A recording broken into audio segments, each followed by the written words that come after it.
This is the work solution for mechanical science sheet 5 question 6. So we have a train that's decelerating and its first distance of 500 meters is covered in 16 seconds and another 500 meters is covered in 20 seconds. So we can take average times from these and we can say that for the first 500 meters S over T is equal to 516. For the second we can say S over T is equal to 500 divided by 20. So if we think about it, because it's the average speed, this is what the speed will be in the middle of that period. So at t is equal to 8 seconds, our speed is 100% going to be 500 over 16, even though we're using an average speed to generalize the whole period. For the second 500 meters, at 10 seconds into this period, the speed will be 500 divided by 20. But because it's after this first period of 16 seconds, it's going to be 26 seconds into the entire duration.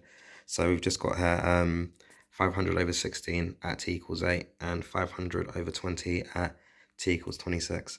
So we're going to use these speeds and calculate an average acceleration. So if we take this as our u and this other one as our v and plug it into this equation, we're going to use 18 because if you add the 20 seconds to the 16 seconds and divide it by 2, you get an average time of 18 seconds. So over the course of the 2 periods, this would be your average acceleration,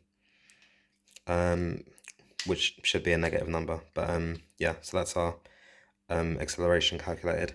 So we spoke about how at a time of t equals 26, which is halfway into the second 500 meters, our velocity is going to be 500 divided by 20. So if we start off with 500 divided by 20 and subtract our acceleration multiplied by 10 seconds, that will take us to 36 seconds, which will be outside of our second period. So now we have another starting point, if you want to call it that. Yeah, so this equation will give us our velocity at t equals 36 seconds. So starting from there, we can do the rest of the problem. So basically what you want to do is get this equation that we normally use, v squared minus u squared is equal to 2as, rearrange it to make s the subject, and you're basically going to use your acceleration that you've just calculated to solve for s. Just so we're clear, this isn't your velocities that you've calculated earlier. These aren't your average velocities.